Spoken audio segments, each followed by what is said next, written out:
Tell me about your new band. It's Kings of Dust. Yeah, it's called Kings of Dust. I've had the band for a while, and then when I actually had the band when I went out on the road with Red Dragon Cartel in 2014. But when I got sick and when I was doing all my cancer treatment and all that stuff, I just put it on hiatus. Really didn't have the energy until probably last summer to actually finish it. And by then it was, we had changed drummers and guitar players. So it's me and the singer's Michael Beck, who was part of the Red Dragon Cartel cavalcade of singers when they went out in 2015, and they had like singers that would do 2 or 3 weeks with them, sort of thing. So he was one of those guys, one of my best friends here in Phoenix, and we write well together. So it's me and him. I have a drummer named Jimmy Taft, who's an excellent drummer. I always tell people that had Jake and I decided to do another band or another version of Badlands back when the band broke up, because we were talking about, you know, getting a new drummer and a new singer.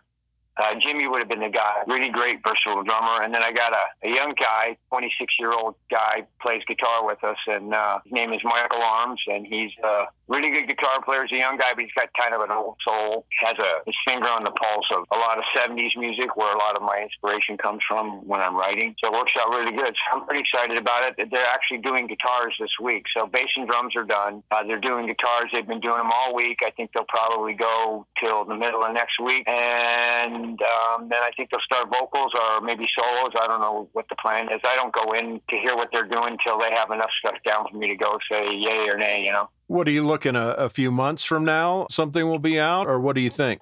Worst case scenario, early summer. I mean, I've had a lot of people talk to me about it. The singer owns the studio, so we have the luxury of unlimited studio time. And I mean, that's his full-time job as the studio. He's always recording, and he also works at one of the few studios in Nebraska. So because he owns it, we took 6 days to do basic tracks. I mean, a lot of people go in and they do it, and they only have 2 or 3 days. So we had no budget as far as the recording was going. So I think that late spring, early summer.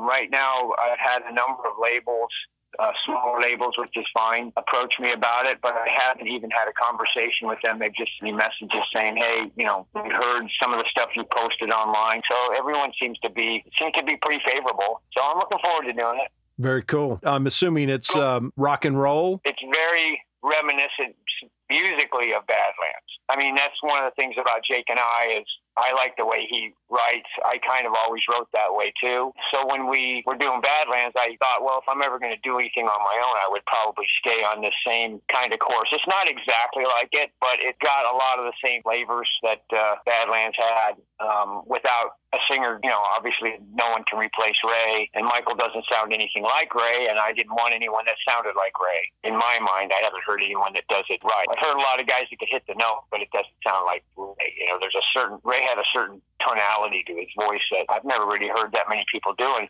the guy that sings with Jake right now, Darren J. Smith, I think he does a good job on the Badlands material. Doesn't sound like Ray, but he has a certain Ray-like quality that I really like. I mean, Oni Logan could get a little of that going on, and then Robert Mason does a good job with it.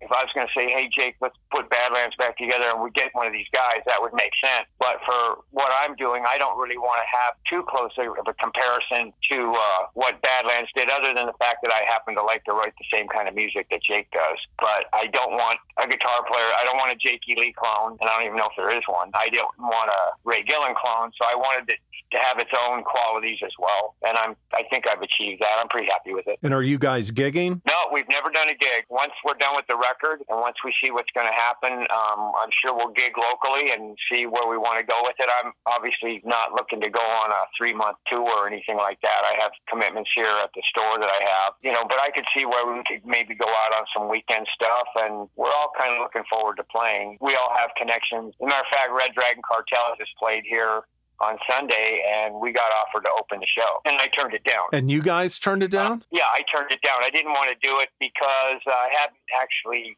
seen Jake except one time since 2014, so I didn't want to be distracted with doing a gig, having to get our equipment torn out and take it out, blah, blah, blah. I just wanted to, you know, spend the time. I'm really good friends with her and also their manager, so I wanted to be able to just have some time to just kind of hang out and watch their show, and I ended up going up and playing a song. He called me up to play a song with them, so I went up and played High Wire. There's a video on YouTube of it, I'm told. That was real fun, and I got my wife and kids were there, so they got to kind of watch me go up and do that, and the response was real nice, kind of cool.